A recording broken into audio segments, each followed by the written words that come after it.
We are also going to have the Honorable Deputy Chief Minister of Government of Maharashtra, Shri Devendra Fadnavis ji, on this stage.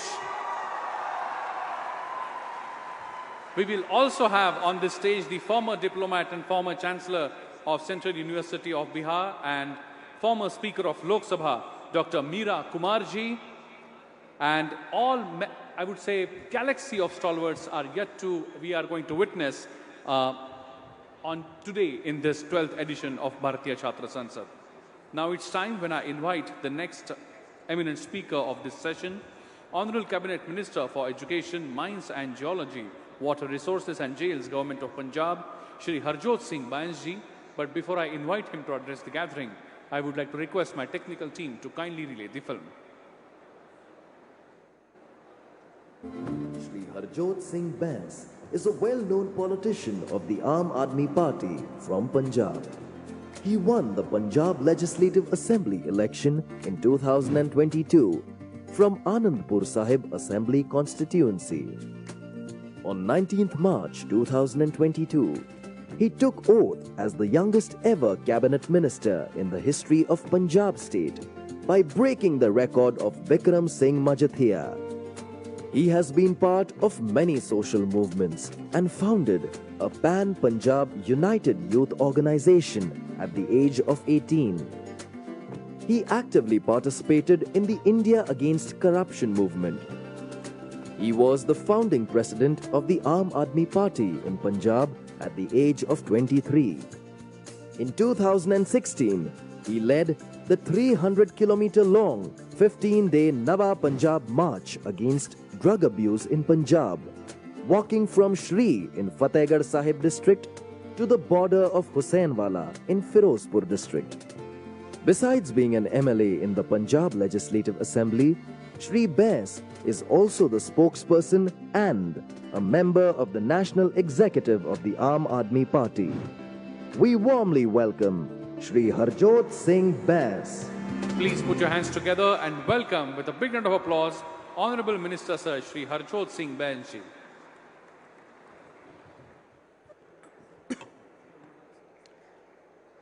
Sat Shri Akal ji, Namaste, a very good afternoon to all of you. भारतीय छात्र संसद के इस मंच पर विराजमान all honourable dignitaries और इस आयोजन की जी जान और शान सभी मेरे युवा दोस्त, ये मेरे लिए खुशकिस्मती की बात है कि छत्रपति शिवाजी महाराज की इस महान पवित्र धरती महाराष्ट्र पर और इस इतने बड़े मंच पर आप सबके सामने अपनी बात रखने का मुझे मौका मिल रहा है। दोस्तों, मैं पंजाब से आता हूं। पंजाब सिर्फ एक राज्य का नाम नहीं है, पंजाब एक विचारधारा है। विचारधारा जो हमें जबर और जुल्म के खिलाफ लड़ने की ताकत देती है, विचारधारा जो हमें जबर और जुल्म के खिलाफ लड़ने की प्रेरणा देती है। और पंजाब में भी जिस क्षेत्र से मैं आता हूं, वो क्षेत्र है जहां सिखों के 10वें गुरु श्री गुरु गोबिंद सिंह जी ने खालसा पंथ की सिरजना की, श्री अनंतपुर साहिब। इसलिए मैं ईश्वर का आभारी रहूंगा कि मुझे भारत जैसे महान देश और गुरुओं की धरती पंजाब में जन्म दिया। और मैं सदा ही ऋणी रहूंगा अपने क्षेत्र के लोगों का, जिन्होंने मुझे चुनकर विधानसभा भेजा। दोस्तों, मैं पंजाब का शिक्षा मंत्री हूं। मुझे 2 महीने हुए हैं, तकरीबन 70 दिन पंजाब का शिक्षा मंत्री बने हुए। इन 2 महीनों में मैंने जो महसूस किया वो मैं आप सबके साथ साझा करना चाहूंगा। मुझे लगता है कि अगर दुनिया की कोई सबसे बड़ी शक्ति है वो शिक्षा है। शिक्षा में वो ताकत है कि पूरी दुनिया बदली जा सकती है। और हम इस विश्व के कोई भी महान शख्सियत ले लें, उनके व्यक्तित्व में शिक्षा का अहम योगदान मिलेगा आपको। हम बात कर लें भारत रत्न बाबा साहब भीमराव अंबेडकर की, वो शिक्षा की ताकत थी कि बाबा साहब भीमराव अंबेडकर जी ने इस महान देश का महान संविधान की रचना की। हम बात कर लें अपने अब्दुल कलाम जी की, तो वो शिक्षा की ही ताकत थी कि अब्दुल कलाम जी मिसाइल मैन ऑफ इंडिया बने और उसके बाद इस देश के सबसे लोकप्रिय राष्ट्रपति। और अगर मैं बात करूं शहीद ए आजम सरदार भगत सिंह की, तो वो शिक्षा की ताकत ही थी कि जब सरदार भगत सिंह का ट्रायल चल रहा था, वो कोर्ट में ऐसी दलीलें देते थे कि अंग्रेजी हुकूमत के पसीने छूट जाते थे। और जब आप सरदार भगत सिंह के बारे में और पढ़ते हैं, तब आपको पता लगता है कि उनके जीवन में नेशनल कॉलेज ऑफ लाहौर, उसकी बहुत बड़ी भूमिका रही है। नेशनल कॉलेज ऑफ लाहौर की कल्पना पंजाब केसरी शहीद लाला लाजपत राय ने की थी। नेशनल कॉलेज ऑफ लाहौर वो प्लेटफॉर्म बना जहां भगत सिंह जैसे युवा इकट्ठे होकर अंग्रेजी हुकूमत, भारत के खिलाफ विरोधी कानून और उस वक्त की दुनिया में चल रही राजनीति के ऊपर विचार विमर्श करते। वो नेशनल कॉलेज ऑफ लाहौर ही था जहां शहीद भगत सिंह की मुलाकात पहली बारी शहीद सुखदेव के साथ हुई थी। इसलिए ऐसे इंस्टीट्यूट्स और ऐसे मंच बहुत अहम बन जाते हैं। यही बात मैं अभी राहुल कराज जी से कर रहा था। मुझे लगता है कि ऐसे मंच की जरूरत हर यूनिवर्सिटी और हर कॉलेज और हर स्कूल में है। हो सकता है कि आप मेरे विचारों के साथ सहमत हो सकता है आप मेरे विचारों के साथ असहमत हों, पर मुद्दों पर बात करनी जरूरी है। अगर ऐसे मंच हर यूनिवर्सिटी, कॉलेज और स्कूल में बढ़ेंगे, अगर युवा देश की राजनीति के बारे में बात करेंगे, तो मैं यकीन से कह सकता हूं देश अपने आप बदल जाएगा। दोस्तों, ये साल हमारे लिए बड़ा अहम है। ये साल हम सब देशवासियों के लिए बड़ा अहम है, क्योंकि हम आजादी के 75 साल मना चुके हैं। 75 साल हो चुके हैं। It is 75 years of independence. पर 75 साल बाद भी हमें अपने आप से यह पूछना है कि हम शिक्षा के मुद्दे पर कहां खड़े हैं। आप सब भारत के विभिन्न हिस्सों से आते हैं। भारत में लगभग 780 जिले हैं, 780 डिस्ट्रिक्ट हैं। मैं पूछना चाहूंगा, आप अपने अपने जिले और अपने अपने शहर के बारे में सोचिए और कोई एक ऐसा सरकारी स्कूल बता दीजिए जो प्राइवेट स्कूल से अच्छा हो। शायद ही देश में एक आधा जिला मिले। मैं आपसे पूछना चाहूंगा, 75 साल की आजादी के बाद आज भी हमें शहरों की लाल बत्तियों पर, बस स्टैंडों पर, रेलवे स्टेशनों पर बच्चे भीख मांगते क्यों दिखते हैं? क्या हमारा फर्ज नहीं बनता उन सब बच्चों को शिक्षा देना? वो सब भारत की असली दौलत है। हर मां बाप का एक सपना होता है। It is a dream of every parent कि वो अपने बच्चे को सबसे शानदार स्कूल में पढ़ाए। आपके मां बाप ने भी सबसे शानदार यूनिवर्सिटी में भेजा। अगर किसी मां बाप की उसकी फाइनेंशियल सिचुएशन ऐसी है कि वो प्राइवेट स्कूल में नहीं पढ़ा सकता, क्या इसका मतलब यह है कि उस बच्चे से वो अफसर छीन लिया जाएगा कि वो doctor, lawyer, banker, scientist, IAS, IPS नहीं बन सकता? क्या सरकारी स्कूल प्राइवेट स्कूलों की तरह अच्छे नहीं होने चाहिए? This is a question. हम सब देशवासियों का एक सपना है। सारे भारतवासी ये चाहते हैं कि भारत दुनिया का नंबर 1 देश बने। It is a dream of every Indian that India should be the number 1 country in the world.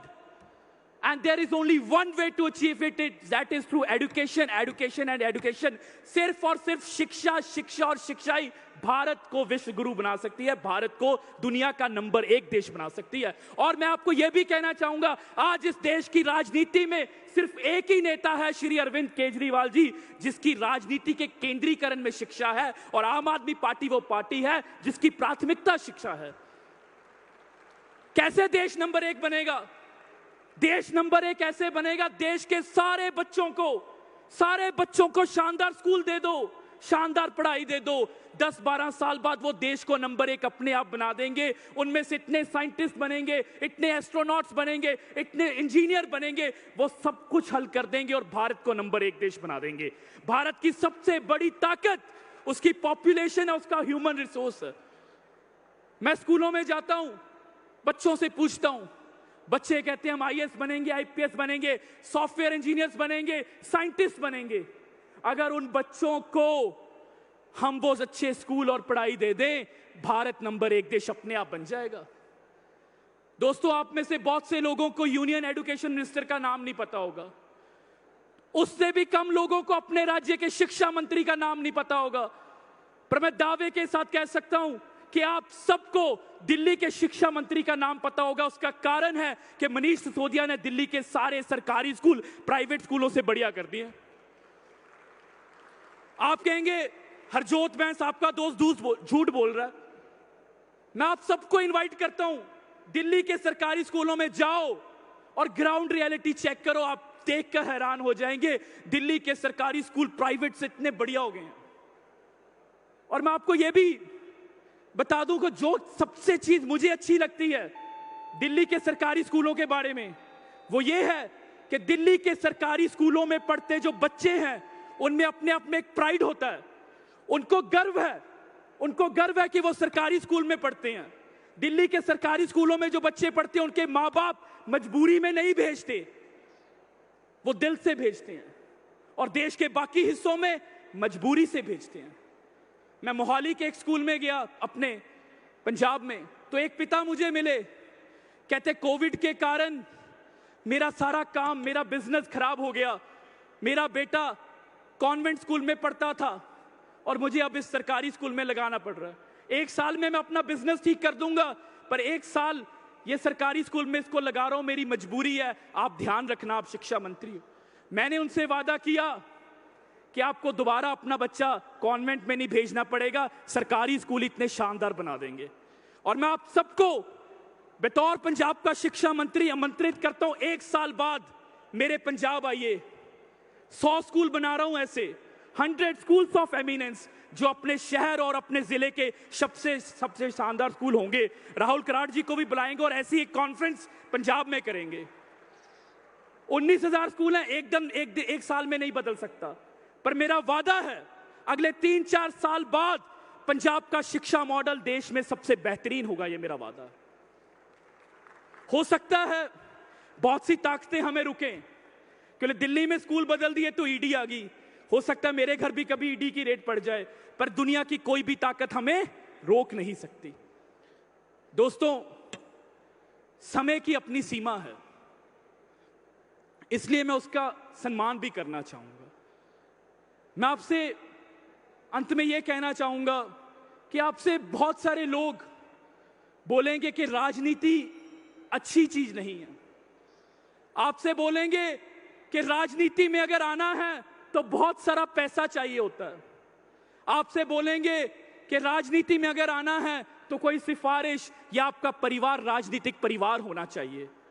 पर यकीन मानना, 31 साल का नौजवान, पंजाब का शिक्षा मंत्री, और मेरे घर में कोई भी राजनीति से जुड़ा नहीं है। बतौर पंजाब का सबसे यंगेस्ट कैबिनेट मंत्री मैं आपको यह बात बता रहा हूं। मुझे यह मंत्र मेरे नेता अरविंद केजरीवाल जी ने दिया था। उन्होंने बोला, अपनी नीयत साफ रखो और आंख बंद कर अपने मिशन पर लग जाओ, भगवान तुम्हें अपने आप पहुंचा देगा। यकीन मानो, राजनीति में सिर्फ और सिर्फ साफ नीयत, ईमानदारी और अपने लोगों के लिए कुछ अच्छे करने की जिद होनी चाहिए, और कुछ भी नहीं। लोग आपको अपने आप चुनते हैं, कोई आपको नीचे नहीं उतार सकता। मैं आशा करूंगा, मैं भगवान से यह दुआ करूंगा, अरदास करूंगा कि आप सबके सपने पूरे हों।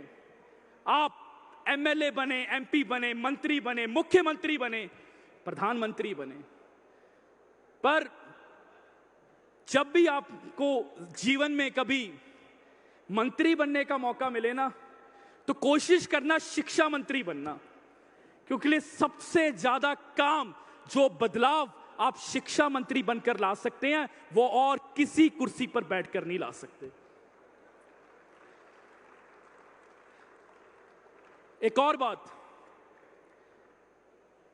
एक कोट थी, एक कहावत है जो हमें स्कूल में सबसे पहले पढ़ाई जाती है, बहुत छोटी सी, सबने सीखी होगी, पर मुझे लगता है कि जीवन में सबसे बड़ी सीख, जीवन की सबसे बड़ी टीचिंग वही कोट है, वो है honesty is the best policy. And Indeed honesty is the best policy. बहुत सुकून है, बहुत चैन है ईमानदारी से। तो अंत में 2 लाइनों के साथ क्योंकि कल यहां पर एक इशू डायनेस्टी भी था। तो 2 लाइनों के साथ मैं अपनी बात खत्म करूंगा। विरासत से तय नहीं होंगे सियासत के फैसले।